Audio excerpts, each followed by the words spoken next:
3억 원. 평생 모은 돈이 한순간에 사라졌습니다. 한 통의 전화로 가족은 무너졌습니다.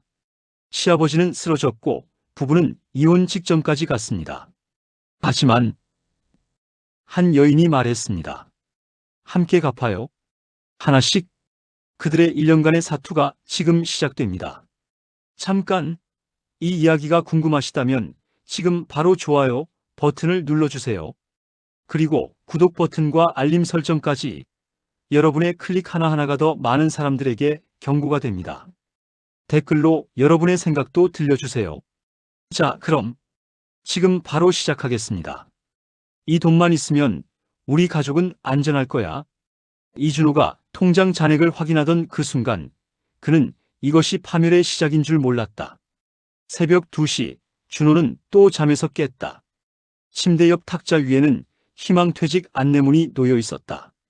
회사는 구조조정을 공식 발표하지 않았지만 복도에서 속삭이는 소문은 이미 현실이 되어가고 있었다. 20년. 대학 졸업 후 한 번도 이직하지 않고 한 우물만 판 세월이었다. 그 충성심이 이제는 약점이 되어버렸다. 여보, 또 안 주무세요? 서연이 뒤척이며 물었다. 준호는 괜찮다고 대답했지만 머릿속은 복잡했다. 고3인 딸 지민이의 대학 등록금, 내년이면 만기가 되는 전세 보증금, 그리고 최근 건강검진에서 이상 소견이 나온 아버지의 정밀검사 비용, 퇴직금 2억으로는 턱없이 부족했다. 월요일 오전 사무실 책상 위에 놓인 휴대폰이 울렸다. 낯선 번호였지만 이름이 표시됐다. 강민수. 대학 동창이었다. 20년 만에 연락이었다. 준호야, 나 민수야. 기억하지? 유기화학같이 F 맞았던. 목소리는 여전했다. 민수는 주말에 만나자고 했고 준호는 별 기대 없이 응했다. 추억 얘기나 나누다 오겠지, 그렇게 생각했다. 토요일 강남의 한 고급 레스토랑. 민수는 명품 시계를 차고 고급 세단에서 내렸다. 20년 전 가난한 장학생이었던 그 친구가 맞나 싶을 정도로 달라져 있었다. 야, 너 제약회사 연구원이지? 딱 좋은 투자처가 있어. 민수는 태블릿을 꺼내 차트를 보여줬다. 메디케어 투자조합이라는 회사였다. 제약 특허 투자로 연 15% 수익을 보장한다고 했다. 원금은 언제든 찾을 수 있고 지금까지 단 한 번도 손실이 없었다는 설명이 이어졌다.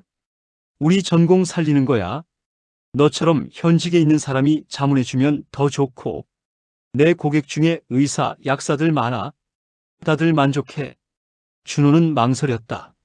하지만 민수가 보여준 통장 내역은 설득력이 있었다.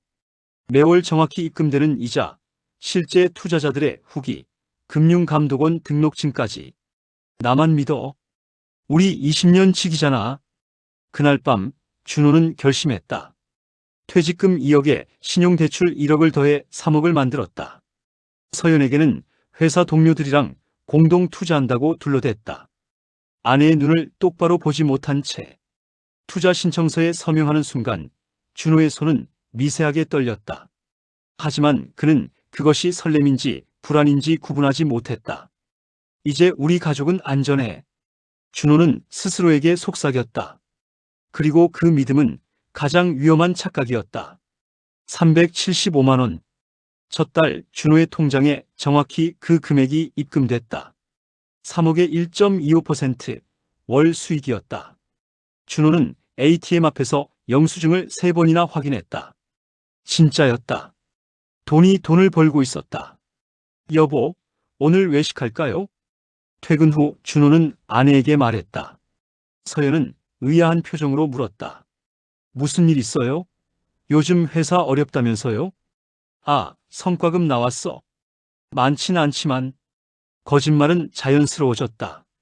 준호는 그날 저녁 가족을 데리고 평소엔 가지 않던 일식집에 갔다. 지민이가 좋아하는 연어덮밥을 시켰고 서연은 오랜만에 편안한 미소를 지었다. 두 번째 달, 세 번째 달. 이자는 한 번도 지연되지 않았다. 준호는 민수에게 감사 문자를 보냈다. 형, 정말 고맙습니다. 덕분에 숨통이 트였어요. 당연하지. 다음 달부터는 더 좋은 상품 나온다. 관심 있으면 말해. 준호는 관심이 있었다. 하지만 더 투자할 여력은 없었다. 그때까진 그랬다. 4개월째 되던 어느 날 아버지에게서 전화가 왔다. 준호야, 아버지가 말이다. 목소리가 떨렸다. 정밀 검사 결과가 나왔는데 췌장에 종양이 발견됐다. 악성일 가능성이 높아 즉시 수술이 필요하다고 했다. 수술비는 5천만 원. 건강보험 적용 후에도 3천만 원은 필요했다. 아버지, 걱정 마세요. 제가 알아볼게요. 전화를 끊고 준호는 주저앉았다. 통장에는 투자 수익금 1,500만 원이 있었지만 수술비엔 턱없이 모자랐다. 은행 대출은 이미 한도가 꽉 차 있었다. 그날 밤 준호는 민수에게 전화했다. 형, 급하게 돈이 필요한데 투자금 일부를 찾을 수 있을까요? 당연하지. 근데 준호야, 내가 더 좋은 방법 알려줄게. 민수는 다음날 준호를 사무실로 불렀다. 강남 한복판의 고층 빌딩 20층. 메디케어 투자조합의 사무실은 생각보다 화려했다. 대리석 바닥, 통유리창, 최신형 커피 머신. 직원들은 정장을 입고 분주히 움직였다. VIP 투자 상품이야. 최소 5천만 원부터인데 수익률이 월 2%야.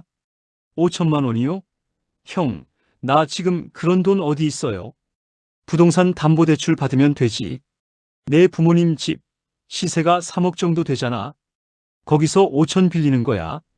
그럼 한 달에 100만 원씩 들어와. 1년이면 원금 회수고 그 다음부터는 순수익이야. 준호는 머뭇거렸다.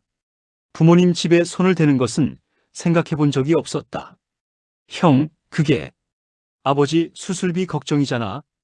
이렇게 하면 수술비도 해결하고 매달 수익도 생기고 일석이조야. 나라면 안 할 이유가 없는데?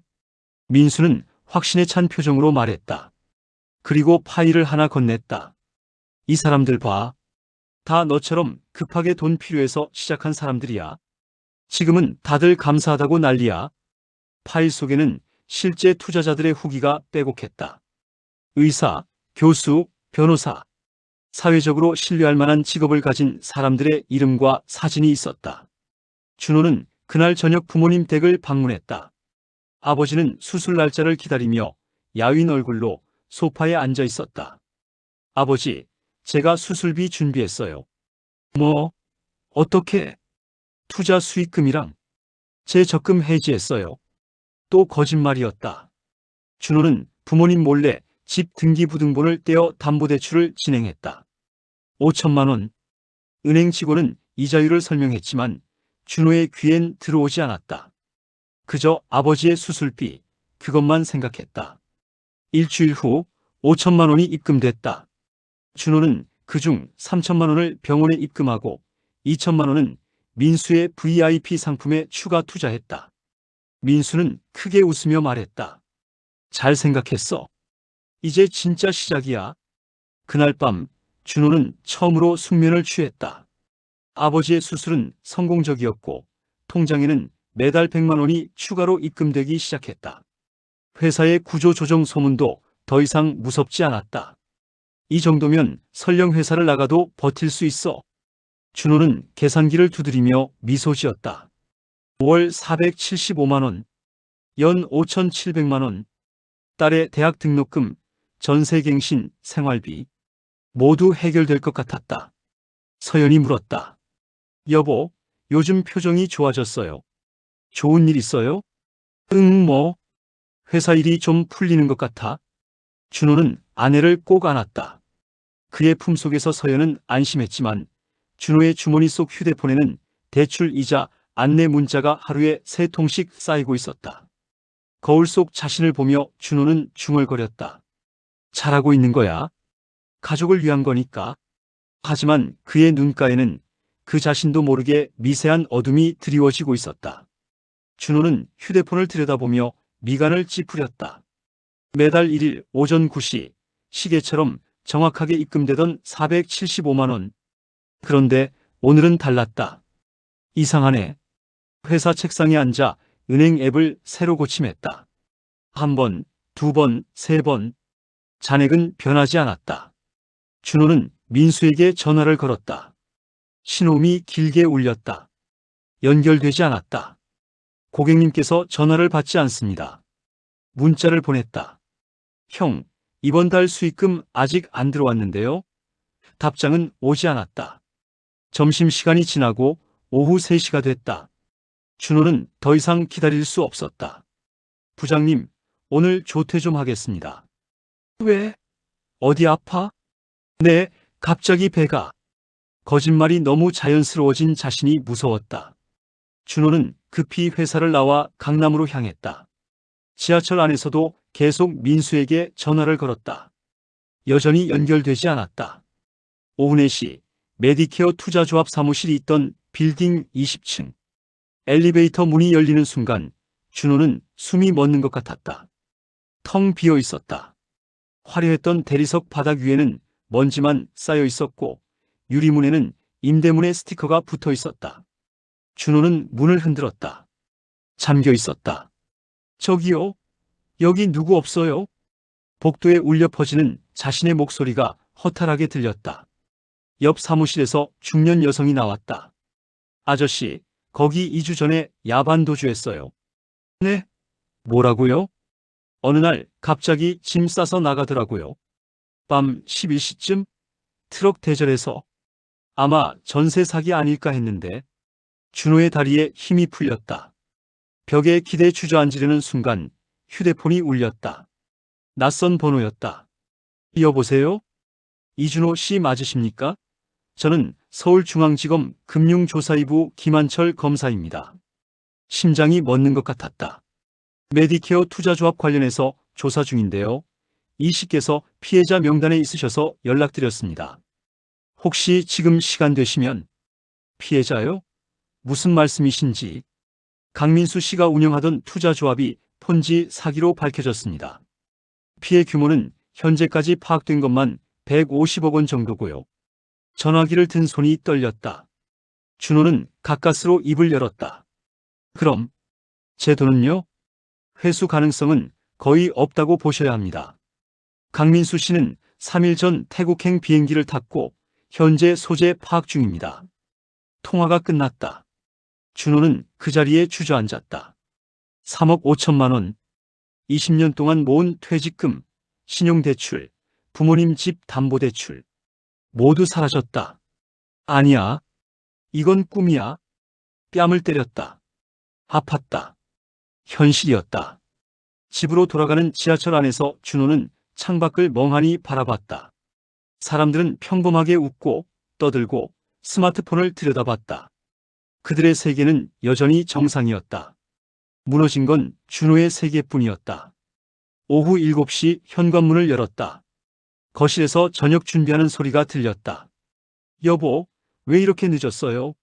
저녁 다 식었잖아요. 서연이 앞치마를 두른 채 나왔다. 그리고 준호의 얼굴을 보는 순간 표정이 굳었다. 왜 그래요? 무슨 일 있어요? 아니, 아무것도. 거짓말. 얼굴 보면 알아요. 대체 무슨 일이에요? 준호는 입술을 깨물었다. 말해야 했다. 하지만 입이 떨어지지 않았다. 여보. 서연이 준호의 손을 잡았다. 차가웠다. 그날 밤 9시 TV에서 뉴스 속보가 나왔다. 지민이는 방에서 공부하고 있었고 준호와 서연은 거실 소파에 앉아 있었다. 최근 투자 사기 사건이 잇따르고 있습니다. 이번에는 이른바 메디케어 투자조합 사건인데요. 강민수 씨가 제약 특허 투자를 빙자해 150억 원대 폰지 사기를 저지른 혐의로 수배령이 내려졌습니다. 화면에 민수의 얼굴이 떴다. 대학 시절 가난했던 친구의 얼굴이 아니라 정장을 차려입은 성공한 사업가의 모습이었다. 피해자는 의사, 교사, 회사원 등 100여 명에 달하며 강 씨는 초기 투자자들에게 수익금을 지급해 신뢰를 쌓은 뒤 서연이 천천히 고개를 돌렸다.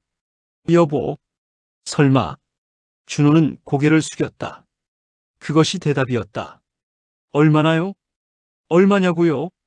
서연의 목소리가 떨렸다. 3억 5천. 뭐라고요? 퇴직금이랑 대출이랑. 그리고 뭐? 준호는 더 이상 말할 수 없었다. 서연은 벌떡 일어나 안방으로 들어갔다. 서랍을 뒤지는 소리가 들렸다. 그리고 비명. 이게 뭐예요? 부모님 집 담보대출? 당신 미쳤어요? 등기부등본을 들고 나온 서연의 손이 떨렸다. 눈물이 쏟아졌다. 20년이에요. 우리 20년 동안 모은 돈이 전부 날아갔다고요? 그것도 사기에? 미안해. 나도 몰랐어. 몰랐다고요? 당신 제약회사 연구원이잖아요. 어떻게 이런 사기를 못 알아봐요? 걔가 대학 동창이었어. 20년 직이었다고. 동창이면 뭐 어때요? 당신 가족은 20년이 아니라 평생인데. 서연은 주저앉아 울음을 터뜨렸다. 방문이 열리고 지민이가 나왔다. 엄마, 아빠, 무슨 일이에요? 준호는 딸을 볼 수 없었다. 내년이면 대학생이 될 딸. 장학금 없이는 등록금을 낼 수 없게 됐다는 걸 어떻게 말할 수 있을까? 그날 밤 준호는 집을 나왔다. 갈 곳은 없었다. 찜질방으로 향했다. 입구에서 10,000원을 내고 들어가며 생각했다. 이제 우리 집도 10,000원짜리 찜질방만도 못한 거구나. 새벽 3시 수면실에 누워 천장을 바라봤다. 옆에서는 누군가의 코 고는 소리가 들렸다. 평화로운 소리였다. 하지만 준호의 머릿속은 지옥이었다. 휴대폰에는 피해자 모임 단톡방 초대 메시지가 와 있었다. 클릭했다. 100명이 넘는 사람들이 실시간으로 메시지를 보내고 있었다. 저는 7천만 원 날렸어요. 저는 퇴직금 전부. 집을 팔아야 할 것 같아요. 민수 그 새끼 꼭 찾아서. 준호는 휴대폰을 껐다. 그리고 작은 소리로 중얼거렸다. 미안해. 서연아. 지민아. 아버지. 눈물이 흘렀다. 50년을 살면서 이렇게 많이 운 적이 없었다. 그리고 깨달았다. 돈보다 무서운 건 믿음을 잃는 것이었다. 가족의 믿음, 스스로에 대한 믿음, 모두 무너졌다. 7일째. 준호는 찜질방 로커에서 같은 옷을 꺼냈다. 일주일째 집에 가지 못했다. 아니, 가지 않았다. 서연에게 전화도 문자도 수십 통 왔지만 단 한 번도 받지 않았다. 아저씨, 여기서 사시는 거예요? 프런트 직원이 조심스럽게 물었다. 준호는 고개를 숙인 채 10,000원을 내밀었다. 대답 대신 회사에는 병가를 냈다. 독감이라고 거짓말했다. 하지만 이미 소문은 퍼져 있었다. 점심시간 몰래 회사 앞을 지나가다 동료들의 대화를 들었다. 이 연구원 말이야. 투자 사기당했다던데. 진짜? 얼마나? 억 단위래. 완전 망했대. 에이 설마. 그 똑똑한 사람이 어떻게? 준호는 발걸음을 재촉했다. 똑똑한 사람. 20년간 그렇게 불렸다. 이제는 사기당한 바보가 됐다. 오후 2시 서울중앙지검. 준호는 피해자 진술을 위해 출석했다. 대기실에는 30명 정도의 사람들이 앉아 있었다. 모두 같은 표정이었다. 허탈함, 분노, 자책. 이준호 씨? 검사실로 들어갔다. 김한철 검사는 40대 중반쯤으로 보였다. 서류 더미 사이에서 파일 하나를 꺼냈다. 투자 경위부터 말씀해 주시겠습니까? 준호는 처음부터 끝까지 말했다. 대학 동창이었던 민수, 화려한 사무실, 정확히 입금되던 수익금, 아버지의 수술비, 모든 것을. 강민수와 20년 직이었다고 하셨죠? 네. 그럼 개인적으로 자주 만나셨나요? 아니요. 대학 졸업 후 처음 만났어요. 20년 만에. 김 검사는 고개를 끄덕였다. 대부분의 피해자가 비슷합니다. 오래된 지인이라는 신뢰를 악용한 거죠. 이 씨 말고도 고등학교 동창, 군대 선우임, 심지어 사촌까지 있어요. 민수 그 자식? 아니, 강민수는 어디 있습니까? 태국에서 한 달 전 목격됐는데 지금은 소재 파악이 안 되고 있습니다. 위조 여권으로 국경을 넘었을 가능성이 높습니다. 돈은요? 회수 가능성은요? 김 검사는 잠시 침묵했다. 그 침묵이 답이었다. 현재까지 압류한 재산은 3억 정도입니다. 150억 피해액 대비 2%죠. 대부분 해외로 빠져나갔거나 초기 투자자들에게 이자로 지급됐습니다. 그럼 저는 개인 회생이나 파산 신청을 권해드립니다. 변호사 상담 받으세요. 준호는 검찰청을 나와 한강 다리 위에 섰다. 5월의 바람이 불었지만 차갑게 느껴졌다. 난간에 기대어 아래를 내려다봤다. 이렇게 끝내면 편할까? 휴대폰이 울렸다. 아내였다. 이번에는 받았다. 여보, 어디 있어요? 집에 와요. 이야기 좀 해요. 미안해. 미안하다는 말 듣자고 전화한 거 아니에요. 어디냐고요? 서연의 목소리에는 분노보다 걱정이 더 많이 섞여 있었다. 준호는 위치를 말했다. 1시간 후 서연이 도착했다. 헝클어진 머리, 맨 얼굴, 급히 나온 듯 슬리퍼를 신고 있었다. 일주일 동안 뭐 한 거예요? 찜질방. 바보. 서연은 준호의 가슴을 주먹으로 쳤다. 1번, 2번, 3번. 힘이 점점 약해졌다. 그리고 울기 시작했다. 진짜 바보. 당신 왜 혼자 견뎌요? 우리 부부잖아요. 준호도 울었다. 두 사람은 한강변 벤치에 앉아 한참을 울었다. 지나가는 사람들이 쳐다봤지만 상관없었다. 집에 가요. 지민이가 며칠째 밥도 제대로 안 먹어요. 집으로 돌아가는 차 안은 조용했다. 서연이 먼저 입을 열었다. 변호사 상담 받아봤어요. 개인 회생 신청하면 최소 5년은 빚 갚으며 살아야 한대요. 알아. 집은 팔아야 해요. 전세 만기도 있고. 아버지 집도 당연히 팔아야죠. 담보대출 갚아야 하니까. 서연의 목소리는 담담했다. 이미 모든 걸 받아들인 듯 했다. 미안해. 그 말 이제 그만해요. 미안하다고 돈이 돌아오나요? 집에 도착했다. 현관문을 여는 순간 지민이가 뛰어나왔다. 아빠. 딸을 안았다. 지민이의 어깨가 떨렸다. 아빠 괜찮아요? 엄마한테 들었어요. 대학 포기해야 하는 거죠? 아니야. 아빠가 어떻게든. 아빠. 지민이는 아버지의 얼굴을 똑바로 봤다. 장학금 받을게요. 이번 모의고사 전교 1등 했어요. 서울대 가면 전액 장학금 나온대요. 지민아. 그리고 저 알바할게요. 아빠 혼자 짊어지지 마세요. 우리 가족이잖아요. 18살 딸이 이런 말을 한다는 게 가슴 아팠다. 하지만 동시에 힘이 났다. 그날 밤 세 식구는 거실에 모여 앉았다. 서연이 노트북을 펼쳤다. 현실적으로 계산해 봤어요.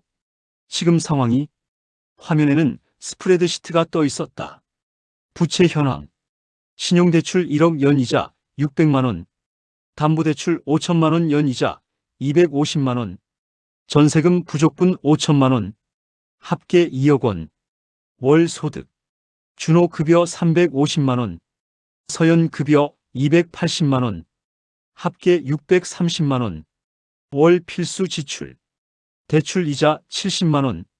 생활비 200만 원. 지민이 학원비 50만 원. 보험료 30만 원. 합계 300만 원. 매달 330만 원 정도 남네요. 전세 빼고 월세로 가면 보증금 1억으로 줄일 수 있어요. 나머지 1억은 대출 상환에. 서연은 담담하게 설명했다. 준호는 화면을 보며 계산했다. 2억을 갚으려면 5년 이상. 아니, 이자를 생각하면 7년은 걸릴 것 같았다. 제가 야간 알바 구할게요. 당신 몸 망가져요. 괜찮아. 연구원 일은 오전 위주니까 밤에 할 수 있어. 저도 과외 늘릴게요. 주말에 학원 강사도. 부부는 서로를 바라봤다. 20년 전 신혼 시절 좁은 원룸에서 악착같이 살았던 때가 떠올랐다. 다시 시작이네요. 서연이 쓴웃음을 지었다. 아니, 이번엔 더 힘들 거야. 그때는 빚이 없었으니까. 그래도 같이 가요. 이번에도. 다음 날 월요일, 준호는 7시 출근을 했다. 부장에게 불려갔다. 이 연구원 많이 힘들지? 죄송합니다. 업무에 지장 없도록. 아니, 그게 아니라. 부장은 봉투 하나를 건넸다. 우리 팀원들이랑 내가 십시일반 모았어. 많진 않은데 500만 원. 부장님, 힘들 때 동료가 있는 거야. 그리고 이거. 또 다른 종이를 건넸다. 야간 경비 아르바이트 구인이라는 제목의 공고였다. 내 친구 회사야. 말해놨으니까 연락해봐. 준호는 고개를 숙였다. 눈물이 날 것 같았다. 저녁 8시, 퇴근 후 바로 알바 면접을 갔다. 회사 경비실.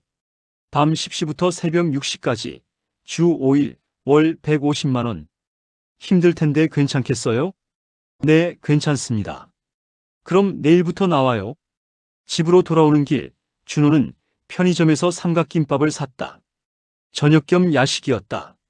예전 같으면 상상도 못했을 식사였다. 현관문을 열자 서연이 기다리고 있었다. 알바 구했어? 응, 경비. 힘들겠다. 괜찮아. 우리 갚을 수 있어. 서연은 준호의 손을 잡았다. 7년. 딱 7년만 버티자. 지민이 대학 졸업할 때쯤이면 우리도 빚에서 벗어나 있을 거야. 그때 되면 나 45에서 52이네. 그래도 살아있잖아. 밤 10시 준호는 경비복을 입고 경비실에 앉았다. CCTV 모니터가 12개 깜빡였다. 텅 빈 사무실 복도, 주차장, 로비. 이게 내 인생이구나. 스마트폰을 꺼냈다. 피해자 모임 단톡방에는 여전히 메시지가 쌓이고 있었다.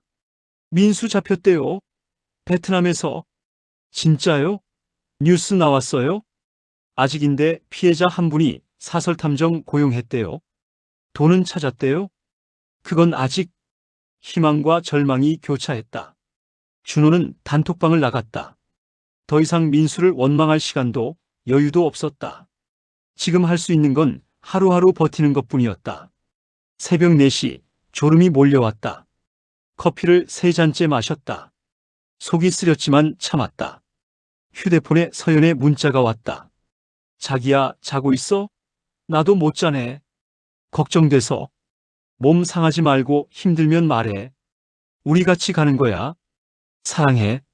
준호는 답장을 보냈다. 나도 사랑해. 7년 후에 우리 제주도 가자. 약속. 약속? 그때는 비즈니스석 타는 거야. 경제석도 고마울 듯. 그래도 가는 거야. 준호는 미소 지었다. 망가진 삶 속에서도 남은 것들이 있었다. 아내, 딸, 그리고 내일. 새벽 10시 교대 시간. 준호는 경비실을 나와 지하철을 탔다. 출근 시간이었다. 사람들로 가득 찬 지하철 안에서 준호는 잠깐 졸았다. 꿈을 꿨다. 7년 후 제주도 바닷가에서 서연과 지민이와 함께 웃고 있는 꿈.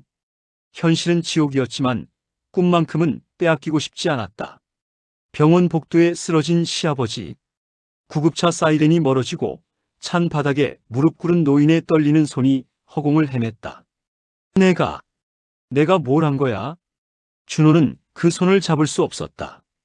아내 서연이 먼저 무릎을 꿇었다. 그녀의 눈에도 눈물이 가득했다. 아버님, 제 잘못이에요. 제가 더 신경 썼어야 했는데. 이혼해. 난 이제 끝이야. 준호의 목소리가 무너졌다. 3억? 시아버지의 노후 자금, 딸의 대학 등록금, 집 대출금, 모든 것이 한순간에 증발했다. 그래요? 이혼해요. 서연이 고개를 들었다. 하지만 그녀의 눈빛은 차갑지 않았다. 하지만 그 전에 함께 갚아요. 하나씩. 준호의 가슴이 무너졌다. 미안해. 정말 미안해. 미안하단 말은 나중에 해요. 지금은 싸워야 할 때예요. 새벽 3시 55분. 알람이 울렸다. 준호는 잠든 딸의 이불을 덮어주고 조용히 집을 나섰다. 편의점 불빛이 어둠 속에서 빛났다. 어서 오세요. 기계적으로 인사하며 진열대를 정리했다. 손님이 없는 새벽 시간, 유리창에 비친 자신의 얼굴을 봤다. 10년은 늙어 보였다. 같은 시각, 서연은 4번째 학생을 가르치고 있었다. 목이 쉬어 따가웠지만 멈출 수 없었다. 선생님, 괜찮으세요? 응, 괜찮아. 이 문제 다시 풀어볼까? 딸은 도서관 폐관 시간까지 남았다. 친구들의 카톡이 울렸지만 확인하지 않았다. 장학금 받아야 했다. 아빠의 눈빛을 기억했다.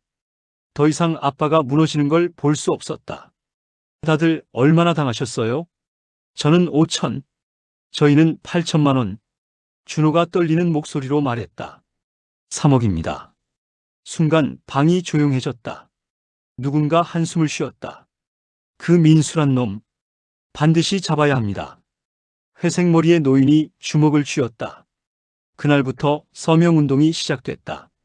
명동거리, 시청 앞, 지하철역, 사람들의 무관심 속에서도 포기하지 않았다. 제발, 서명 한 번만 부탁드립니다. 100명, 500명, 1000명. 숫자가 늘어갈 때마다 희망이 보였다. 1년 후, 속보입니다. 태국 방콕에서 대규모 보이스피싱 조직이 검거됐습니다. TV 앞에 모인 가족. 화면에 민수의 얼굴이 떴다. 수갑을 찬 채 고개를 떨구고 있었다. 잡혔다. 준호의 목소리가 떨렸다. 서연이 그의 손을 꽉 잡았다. 하지만 앵커의 목소리가 이어졌다. 범행 수익금 대부분은 이미 소진된 것으로 파악됐습니다. 딸이 조용히 방으로 들어갔다가 봉투를 들고 나왔다. 아빠, 이거 전액 장학금 통지서. 하연아, 준호의 눈에서 눈물이 쏟아졌다. 딸도 서연도 울었다. 아빠 미안해. 내가 이렇게까지 하게 만들어서. 아니에요. 저 괜찮아요. 우리 다 같이 이겨낸 거잖아요. 시아버지가 휠체어를 밀고 나왔다. 중풍으로 왼쪽이 불편했지만 그의 눈빛은 살아있었다. 준호야, 아버지, 내가 미안하다. 내가 똑똑했으면, 욕심 안 부렸으면. 아니에요. 아버지 잘못 아닙니다. 가족이 하나로 껴안았다. 빚은 아직 기억이 남아있었다. 매일 밤 악몽을 꿨다. 통장 잔고를 볼 때마다 심장이 내려앉았다. 하지만 알았다. 세 식구가 천천히 걸었다. 준호가 딸의 손을, 서연이 준호의 손을 잡았다. 아빠, 저 다음 학기에도 장학금 받을 수 있을 것 같아요. 정말? 우리 딸 최고다. 저도 학원 하나 더 들어왔어요. 서연이 피곤한 미소를 지었다. 여보, 무리하지 마. 괜찮아요. 우리 함께 갚는 거잖아요. 석양이 한강을 물들였다. 준호는 걸음을 멈추고 두 사람을 바라봤다. 고맙다. 정말 고맙다. 아빠 왜 울어요? 창피하게. 딸이 웃으며 아빠의 눈물을 닦아줬다. 잃어버린 3억은 돌아오지 않았다. 민수는 감옥에 갔지만 그것으로 끝이 아니었다. 앞으로도 몇 년은 더 갚아야 했다. 하지만 중요한 걸 깨달았다. 돈보다 소중한 건 지금 이 순간 함께 숨쉬고 함께 걷고 함께 웃는 이 사람들이라는 것을. 세 사람의 그림자가 길게 늘어졌다. 아직 갈 길은 멀었다. 하지만 이제는 혼자가 아니었다. 함께라면 끝까지 걸을 수 있었다.